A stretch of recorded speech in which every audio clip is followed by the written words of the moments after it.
Hello students, आज विद्युत विभव चैप्टर का आपका लास्ट डेरिवेशन है। इसके बाद कल से वैद्युतधारिता चैप्टर आपका स्टार्ट। जो ये लास्ट डेरिवेशन है बहुत ही आसान है, थोड़ा सा समझना है, आपके समझ में बहुत आसानी से आ जाएगा। डेरिवेशन क्या है कि किसी आवेशित गोलीय कोष खोखला गोला, इसके कारण इसके निकट किसी बिंदु पर वैद्युत विभव ज्ञात करना। खोखले गोले के निकट मतलब खोखले गोले के बाहर, खोखले गोले के सरफेस पर और खोखले गोले के भीतर 3 पॉइंट पर हम वैद्युत विभव ज्ञात करते हैं। तो होता क्या है, देखिए आप, एक समान रूप से आवेशित खोखले गोलाकार चालक, जिसे हम स्फेरिकल सेल गोलीय कोष भी कहते हैं, उसके कारण विद्युत विभव हमें ज्ञात करना है। तो हमें क्या करना है, जैसे देखिए ये एक खोखला गोलाकार चालक है, आपने इसको आवेश दिया तो आवेश इसकी सतह पर एक समान रूप से वितरित हो जाता है। और जैसे कि आपने इससे पिछले चैप्टर में आपने पढ़ा है कि जब हम इसकी वैद्युत बल रेखाएं खींचते हैं तो ये वैद्युत बल रेखाएं कुछ इस तरीके से निकलती हैं कि इसके केंद्र से आती प्रतीत होती है। यह आपने पढ़ा। थोड़ा अच्छा बनाने के लिए मुझे व्यवस्था करनी पड़ रही है, नहीं तो मुझे ये बाद में खींचना था और ये पहले खींचना था। ओके, ये वैद्युत बल रेखाएं हैं इसमें, और भाई वैद्युत बल रेखाएं ये निकल रही हैं और ये ऐसे लग रहा है जैसे केंद्र से आती प्रतीत होती है। अब जब ये केंद्र से आती प्रतीत होती है तो वही वैद्युत बल रेखाएं तो हमेशा किसी आवेश से आती ही प्रतीत होती हैं। जब ये वैद्युत बल रेखाएं केंद्र से आती प्रतीत हो रही हैं तो इसका मतलब हम कह सकते हैं कि आवेश गोले के केंद्र पर है। हम ऐसा मान सकते हैं, ऐसा हम एज्यूम कर सकते हैं। तो हम यहाँ पर आवेश को केंद्र पर मान लेते हैं, जबकि ये आवेश केंद्र पर है नहीं, ये आवेश तो गोले की सतह पर एक समान रूप से वितरित है। चलिए इसी बात को जो मैंने आपको समझाया, इस बात को हम लिख देते हैं। और मैंने समय बचाने के लिए थोड़ा पहले लिख दिया है कि माना एक समान रूप से आवेशित आर त्रिज्या का एक खोखला गोलाकार चालक है, इसकी त्रिज्या आर मान ली, कैपिटल आर। इसकी बल रेखाएं इसकी त्रिज्या की दिशा में होती है, इसलिए ये बल रेखाएं गोले के केंद्र से निकलती प्रतीत होती हैं। आया समझ में? और इसलिए हम आवेश को गोले के केंद्र पर रखा मान लेते हैं। अतः हमने आवेश को गोले के केंद्र पर रखा मान लिया। अब हम वो 3 स्थितियां लेंगे, जिन 3 स्थितियों पर हमको विद्युत विभव ज्ञात करना है। नंबर 1 स्थिति होगी इसकी, क्या स्थिति होगी, गोले के बाहर किसी बिंदु पर, गोले के बाहर किसी बिंदु पर हमें वैद्युत विभव ज्ञात। मान लिया ये वो बिंदु है P, गोले के बाहर है, जिसकी इसके सेंटर से दूरी स्मॉल r है, और यहाँ पर स्मॉल r हमने माना है बिंदु P की सेंटर से दूरी, और कैपिटल R माना है इस गोले की त्रिज्या। तो अब आप सोचिए, अगर आवेश हमने सेंटर O पर Q मान लिया, तो इससे R दूरी पर स्थित किसी बिंदु पर विद्युत क्षेत्र की तीव्रता तो आपको पहले से मालूम है। वो सूत्र आपको याद है, 1/4 pi epsilon not Q upon R square. आपको तो केवल वैद्युत विभव ज्ञात करना है। तो आप लिख सकते हैं कि बिंदु P पर E इज इक्वल टू हो जाएगा 1/4 pi epsilon not Q upon R square, equation number 1। अब आपको बिंदु P पर ज्ञात करना है वैद्युत विभव। क्या ऐसा कोई सूत्र है जो E और V में संबंध बताता है? बिल्कुल बताता है। आपको मालूम है, आप लिख सकते हैं, हम जानते हैं, क्या जानते हैं भाई, कि E इज इक्वल टू होता है -dV अपॉन dr। यहाँ से dV इज इक्वल टू हो जाएगा -EdR। तो यहाँ से dV इज इक्वल टू हो जाएगा, क्या हो जाएगा, minus 1/4 pi epsilon not q upon r square. This is equation number 2। लेकिन आपको निकालना है बिंदु P पर विभव। अब बिंदु P पर विभव कैसे निकालें? इसके लिए अच्छा एक बात और, इसमें भी आप हमने छोड़ दिया भाई। अब बिंदु P पर विभव निकालने के लिए आप इस इक्वेशन का कर लीजिए इंटीग्रेशन। क्या आ जाएगा? Integration of dv is equal to integration of minus 1/4 pi epsilon not q upon r square और dr। और यहाँ पर अब आपको लिमिट क्या लेनी है? अब आपको सोचिए कि भाई बिल्कुल इजी बात यह है, आप यहाँ सोचिए कि भाई वस्तु जो आपकी है, किसी बिंदु पर विभव आपको निकालना है P पर। विभव क्या होता है कि अनंत से हम किसी बिंदु विभव क्या होता है कि अनंत से हम आवेश को ला रहे हैं बिंदु P पर। एकांक आवेश को अनंत से किसी बिंदु तक लाने के लिए किया गया कार्य। तो अनंत से आवेश को हम बिंदु P तक ला रहे हैं, उस हेतु जितना काम करना पड़ेगा वो आपका उस बिंदु पर विभव कहलाता है। अगर आप dv की बात करें तो इसकी लिमिट क्या बनेगी? इसकी लिमिट अगर आप देखें तो आप ला रहे हैं ये एक्चुअली में पोटेंशियल डिफरेंस। आप ऑब्जेक्ट को ला रहे हैं अनंत से बिंदु P पर। अनंत पर जो विभव होता है वो होता है 0 और बिंदु P पर आपने विभव को माना v। तो इसकी बनेगी आपकी, कहाँ से ला रहे हैं? 0 से v पर। तो इसको हल करके v ही आ जाएगा, इक्वल टू हो जाएगा। अब ये यहाँ पर आप बात करें dr, कहाँ से ला रहे हैं भाई? अनंत से। और कहाँ ला रहे हैं? r दूरी पर। तो आप यहाँ r करें minus 1/4 pi epsilon not q upon r square और dr। अब इसे सॉल्व करना बहुत इजी है आपके लिए। v इक्वल टू यहाँ से minus q upon 4 pi epsilon not बाहर ले आइए और जनाब इन्फिनिटी टू r आपका बचेगा केवल 1/r स्क्वायर को आप r की पावर -2 और dr लिख दीजिए। इतना आपने कर दिया। v इक्वल टू क्या हो जाएगा? v इक्वल टू हो जाएगा -2/4 पाई एप्सिलॉन नॉट और उसके बाद यह आ जाएगा आपका, इसको आप सॉल्व कीजिए, r की पावर -2 + 1 अपॉन -2 + 1 और ये हो गया आपका खत्म। और लिमिट आपकी आ गई infinity to r। v equal to ये -1 है, माइनस माइनस प्लस, तो q upon 4 pi epsilon not ये हो गया और ये बचा r की पावर -1 यानी कि 1/r इन्फिनिटी टू r। एक बार r की जगह आप r कहेंगे -1/∞ करेंगे, 1/∞ आपकी पुनः आपकी 0 हो जाती है। तो वैल्यू आ गई आपकी v equal to 1/4 pi epsilon not q upon r। इसको सॉल्व करके v की वैल्यू आपकी ये आ गई। गोले के बाहर किसी बिंदु पर विद्युत विभव का मान आपका आ गया v equal to 1/4 pi epsilon not q upon r। ये आपने सॉल्व कर दिया। अब हम करते हैं गोले की सतह पर। इसे हटा देते हैं, इसे आपने उतार देना है। अब करते हैं गोले की सतह पर। ये नंबर 2 पार्ट है गोले की सतह पर। अब देखिए, जब ये बिंदु आपका P पर था तो ये डिस्टेंस r था। आप बिंदु को मान के यहाँ ले आए और डिस्टेंस r की जगह r1 हो जाए तो ठीक है, यहाँ r की जगह r1 आ जाएगा इस बिंदु पर। और पास लाएंगे तो हो सकता है कि इसके सेंटर से दूरी r2 होगी, तब आप r की जगह r2 लिख लेंगे।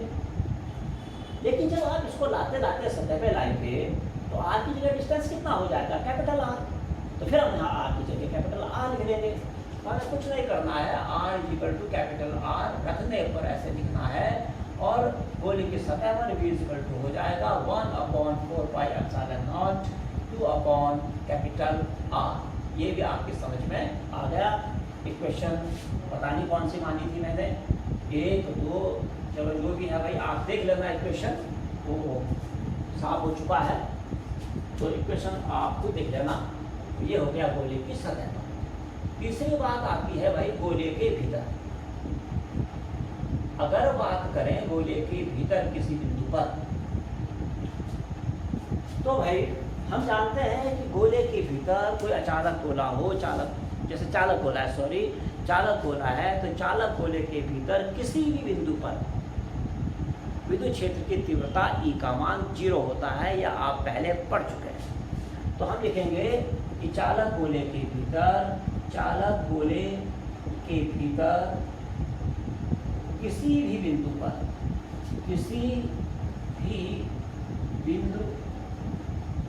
पर E इक्वल टू होता है 0। इसलिए आप E equal to minus dV/dr formula लगाइए, तो माइनस dV/dr इक्वल टू हो जाएगा 0।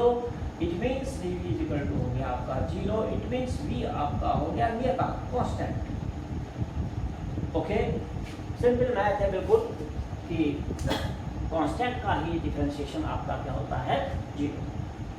V आपका हो गया नियतांक। यानी कि इसका मतलब क्या होगा, V नियतांक का मतलब क्या है कि गोले के भीतर किसी भी बिंदु पर अगर आप विद्युत विभव लेते हैं तो वो एक समान आएगा।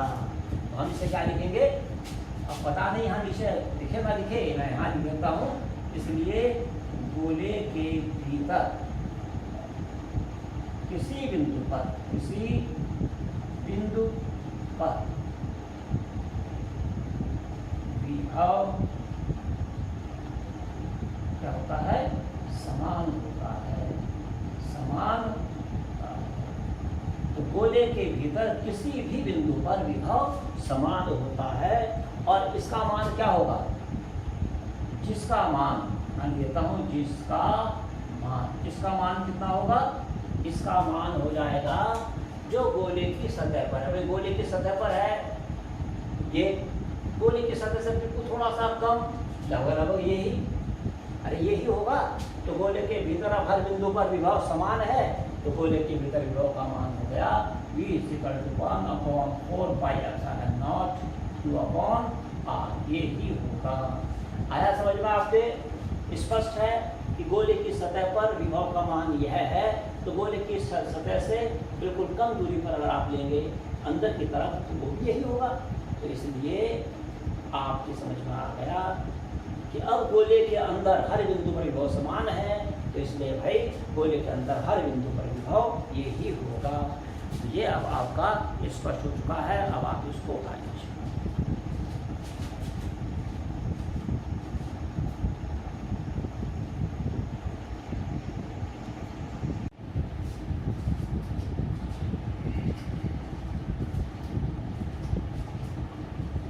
हेलो स्टूडेंट्स, आज आपको जो हमने अभी तक इसमें डेरिवेशन कराए हैं, जो हमने आपको फॉर्मूला आपको दिए हैं, उन सब पर आधारित कुछ न्यूमेरिकल्स आज हमें करने हैं। और न्यूमेरिकल्स इसके कुछ बिल्कुल इजी हो सकते हैं, कुछ ऐसे भी हो सकते हैं जो थोड़ा सा इजी से ऊपर के लेवल पर। तो आपको उन सब न्यूमेरिकल्स को करना है, और घर में फिर इस तरह के अन्य बहुत सारे न्यूमेरिकल्स की आपको प्रैक्टिस करनी है। चलिए स्टार्ट करते हैं। पहला न्यूमेरिकल देखिए क्या है। एक नाभिक के 2 प्रोटॉन एक दूसरे से 6 × 10⁻⁻16 मीटर की दूरी पर हैं। इनकी पारस्परिक स्थितिज ऊर्जा ज्ञात कीजिए। तो स्थितिज ऊर्जा का जो फॉर्मूला है, क्या आपको मालूम है कि U = 1/4πε0 Q1 Q2/R, ये इसका फॉर्मूला होता है। Q1 और Q2 इसमें 2 आवेश होते हैं जो एक दूसरे से कुछ दूरी पर स्थित होते हैं। तो यहाँ देखते हैं Q1 क्या है। यहाँ 2 प्रोटॉन है, ये एक दूसरे से इतने मीटर की दूरी पर है। तो Q1 हो गया आपका एक प्रोटॉन का आवेश, अर्थात 1.6 × 10⁻⁻19 कूलम, और Q2 भी आपका यही हो गया। और इनके बीच की दूरी आपको दे रखी है r, और हमें स्थितिज ऊर्जा ज्ञात करनी है। तो आप जानते हैं स्थितिज ऊर्जा का फॉर्मूला होता है U = 1/4πε0 Q1 Q2 upon R।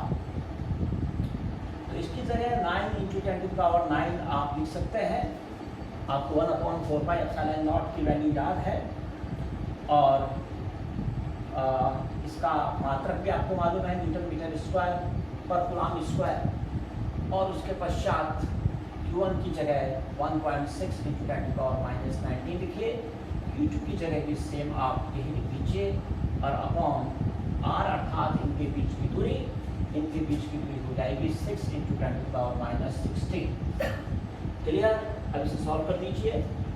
जैसे 3 से 2 टाइम्स कट, 3 टाइम्स कट, 3 × 1.6 × 1.6 2.56, और इंटू 10⁻⁻38 में से 9 कैंसिल, -29 इसको ऊपर ले जाइए, +16 और अपॉन 2, क्योंकि मल्टीप्ल से यहाँ कट करिए 1.28, और अब आप 1.28 की 3 में मल्टीप्लाई कर दीजिए, तो आपका आ जाएगा 3.84 × 10⁻⁻19 जूल। ये इसका आंसर आ जाएगा। तो बिल्कुल इजी क्वेश्चन है। इसी तरह से अब हम एक क्वेश्चन इसमें और लेते हैं। वो क्वेश्चन होगा आपका, इस क्वेश्चन को लिख लेते हैं कि भाई मैं इसको मिटा देता हूँ, आप इसको उठा लीजिए। 3.84 × 10⁻⁻19 19 नहीं, कितना आ रहा है ये, सॉरी 19 नहीं, 13 भाई 13 जून आप ये इसका आंसर आएगा। 19 इसको टिक करके मैंने लिख दिया। ओके, अब चलते हैं दूसरे क्वेश्चन की तरफ। इसको मिटा देता हूँ।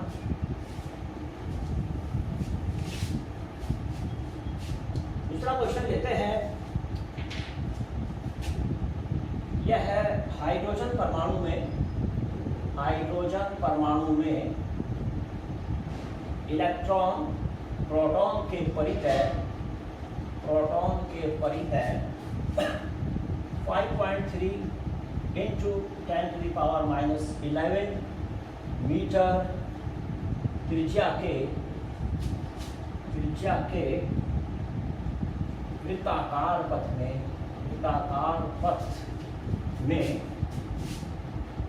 गति कर रहा है। निकाय की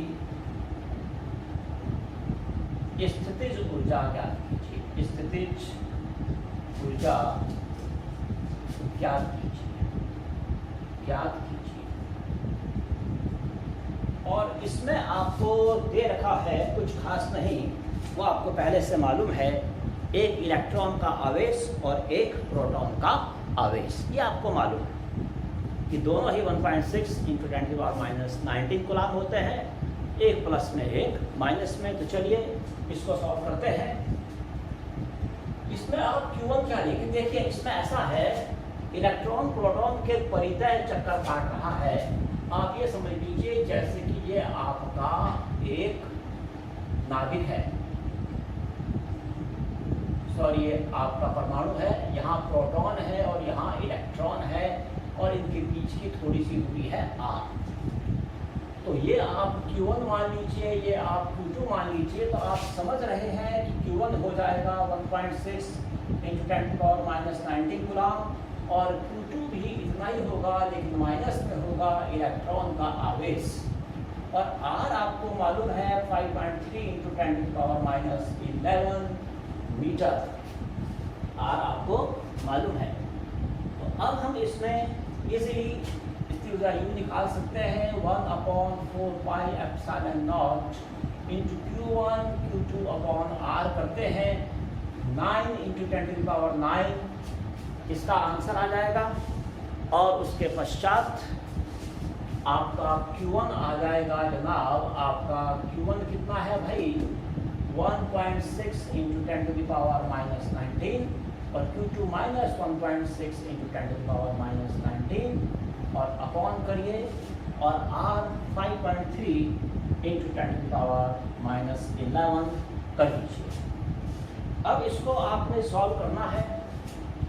9 इंटू 2.56 1.6 इंटू 1.6 साथ में माइनस बाहर आ जाएगा इंटू 10⁻⁻38 प्लस 9 माइनस 29 और प्लस 11 ये ऊपर गया अपॉन 5.3 और ये इज इक्वल टू आप यहाँ लगा दीजिए।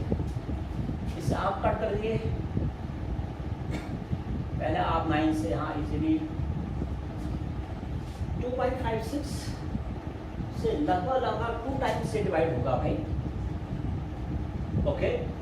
और इससे ये आपका 4.5 टाइम्स अबाउट डिवाइड होगा, तो शायद हमें करके देखना पड़ेगा।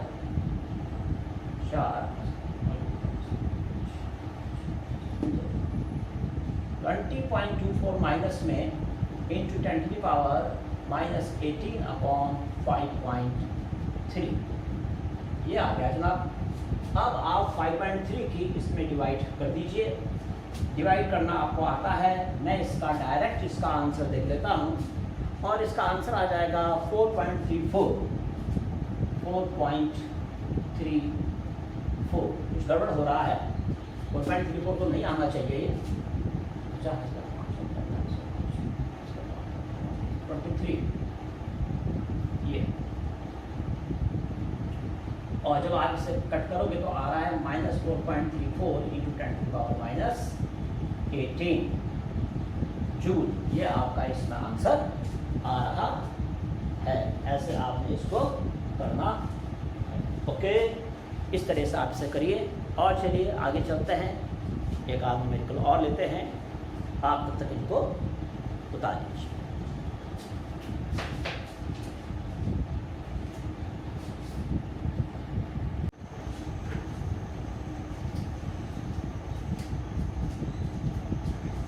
चलिए स्टूडेंट्स, अब इसी टॉपिक पर कुछ और न्यूमेरिकल्स लेते हैं। एक बहुत ही इम्पोर्टेंट न्यूमेरिकल है। देखिए आप, दो आवेश ए और बी जिनके मान क्रमशः 5 × 10⁻⁻2 9 कूलाम और 3 × 10⁻⁻9 कूलाम है, एक दूसरे से 6 सेंटीमीटर की दूरी पर स्थित है। भाई दो है, ये ए और ये बी, इनके बीच का जो डिस्टेंस है 6 सेंटीमीटर है। आवेश यहाँ रखा हुआ है 5 × 10⁻⁻9, यहाँ है 3 × 10⁻⁻9। आवेश को बी से ए की ओर लाना है 1 सेंटीमीटर। 1 सेंटीमीटर विस्थापित करना है, ओनली 1 सेंटीमीटर इधर आवेश को विस्थापित करना है। और हमें बताना है कि इसके लिए कितना काम करना पड़ेगा। तो हम इस क्वेश्चन को कैसे करेंगे? सबसे पहले जब ये आवेश एक दूसरे से 6 सेंटीमीटर के डिस्टेंस पर हैं, तब इनके बीच कितनी स्थितिज ऊर्जा है ये निकाल लेंगे। जैसे इस समय स्थितिज ऊर्जा है, मान लिया भाई इसमें 50। अब इसको इधर लाए, दोनों धनात्मक हैं, प्रतिकर्षण बल के विरुद्ध काम करना पड़ा, तो 100% जो कार्य होगा वो ऊर्जा के रूप में संचित होगा। जब इसे पास लाएंगे तो यहाँ पर इसकी स्थितिज ऊर्जा बड़ी भी होगी, क्योंकि हमने उसे कार्य किया है लाने के लिए, वो कार्य इसमें ऊर्जा के रूप में संचित हो गया है। तो जब आवेश को 5 सेंटीमीटर की दूरी पर लाया जाएगा तो उसकी स्थितिज ऊर्जा बढ़ जाएगी। तो यहाँ पर जो स्थितिज ऊर्जा होगी वो बढ़ेगी।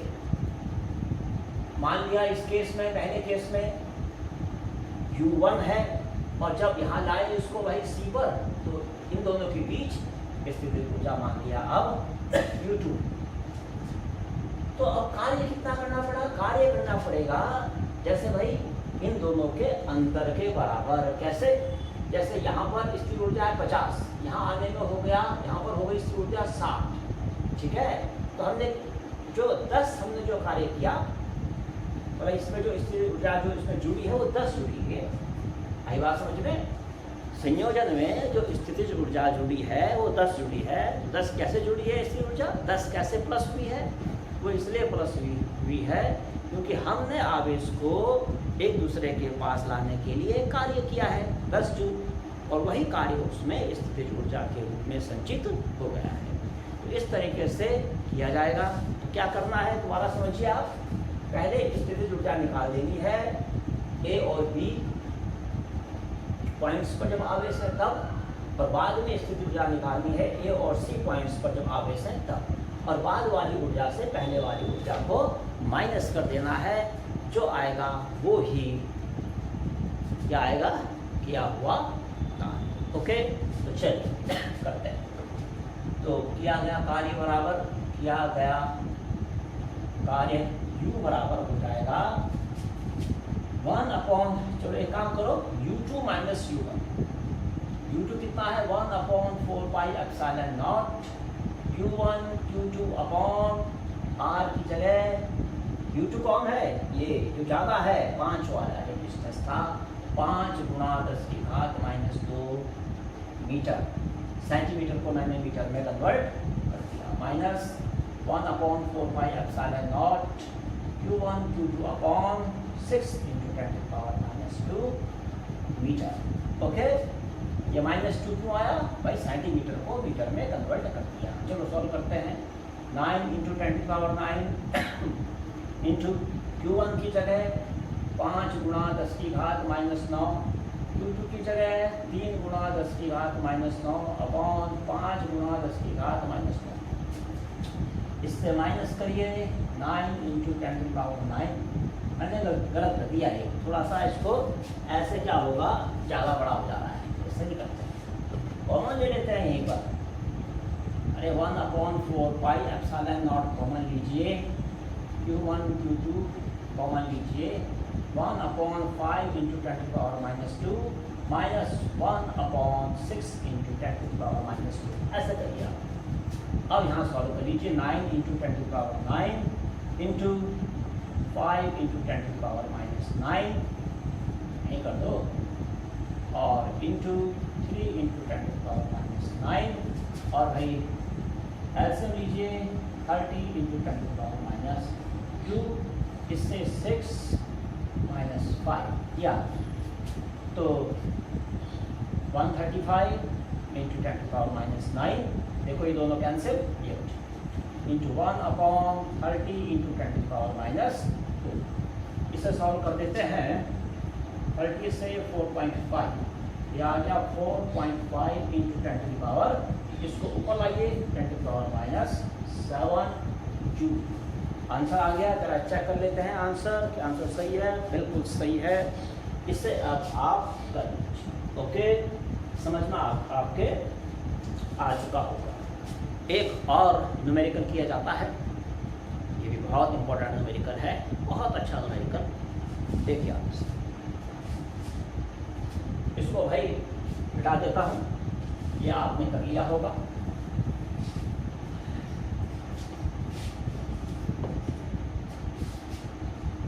चलिए दूसरा न्यूमेरिकल करते हैं।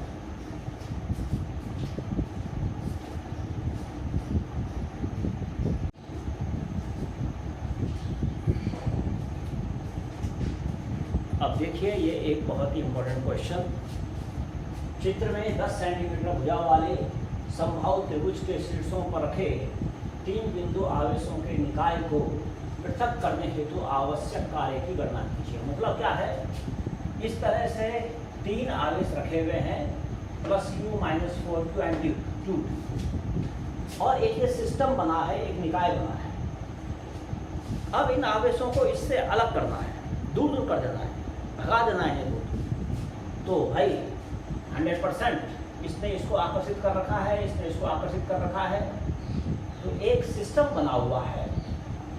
जब इसको निकाय को तोड़ना है तो हमको इसको ऊर्जा देनी पड़ेगी। वो ऊर्जा कितनी होगी? वो ऊर्जा उतनी ही होगी जितनी कि इस निकाय ने बनने के लिए प्रयोग की थी। कोई निकाय बनने के लिए तो आवेश एक दूसरे के पास आने के लिए ऊर्जा चाहिए होती है ना उनको, तो जितनी ऊर्जा इस निकाय ने बनने के लिए प्रयोग की है उतनी ही ऊर्जा इसको तोड़ने के लिए अर्थात पृथक करने के लिए आवश्यक होती है। तो उस ऊर्जा को कैसे निकालते हैं, उसके लिए बिल्कुल इजी है। पहले हम ये निकालेंगे कि भाई इस निकाय की टोटल ऊर्जा है कितनी।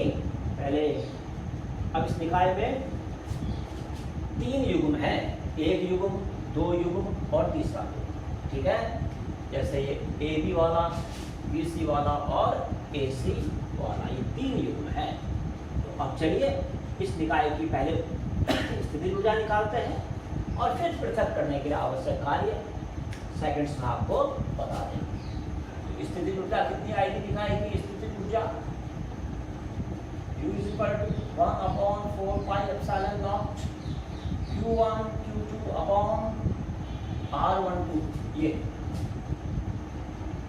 और फिर ऐसे ही प्लस करेंगे 1/4 pi epsilon naught plus 1/4 pi epsilon naught Q2 Q3 R23, ठीक है, plus 1/4 pi epsilon naught Q3 Q1, और ये Q2 है, ये Q, ओके,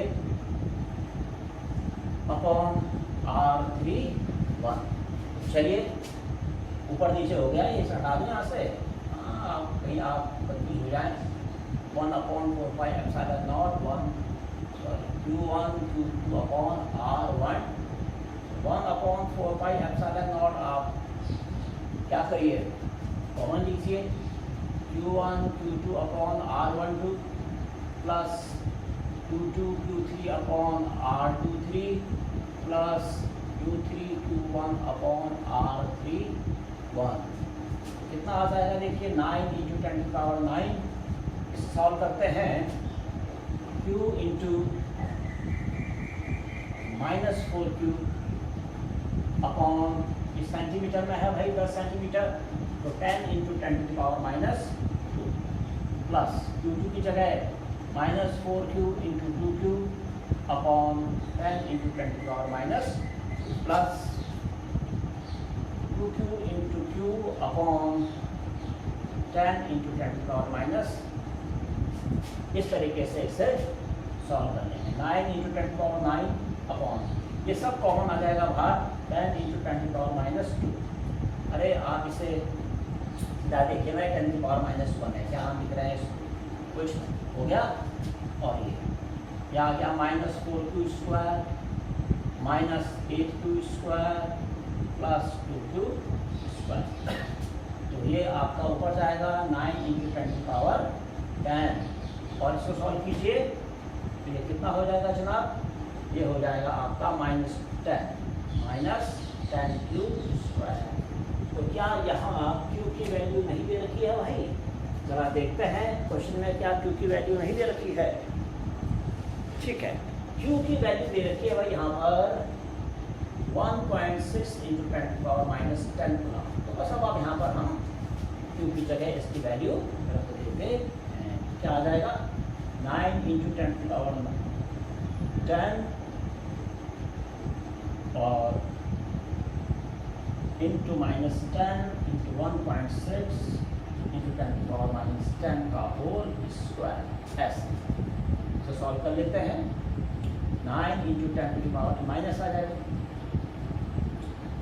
9 × 10⁻11 into 1.6 into 1.6, या एक काम करो, सीधा स्क्वायर कर लो, 1.6 का स्क्वायर 2.56 और into 10⁻20 इसका स्क्वायर किया, इसका भी स्क्वायर किया, इसका भी। अब भाई इक्वल टू, इसे सॉल्व कर लिया जाए, 9 से यहाँ मल्टीप्लाई कर लिया जाए,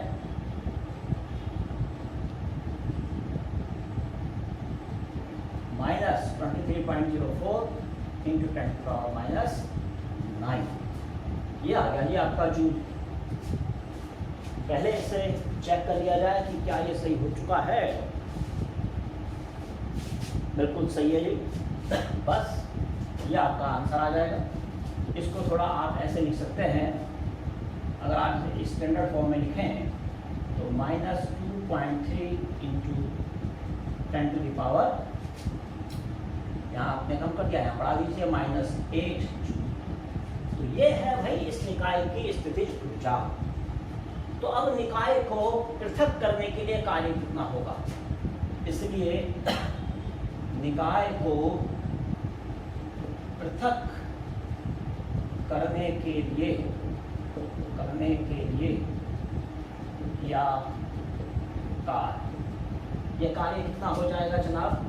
ये कार्य हो जाएगा आपका, ये कार्य आपका हो जाएगा, कितना हो जाएगा बोलिए?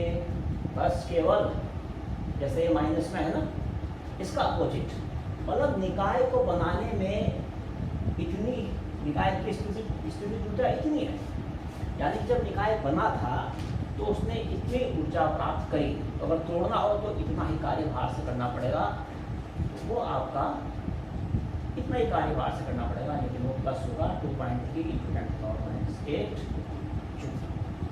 इस तरह से आपका इक्वेशन भी समाप्त होता है। क्लियर? Okay, finish.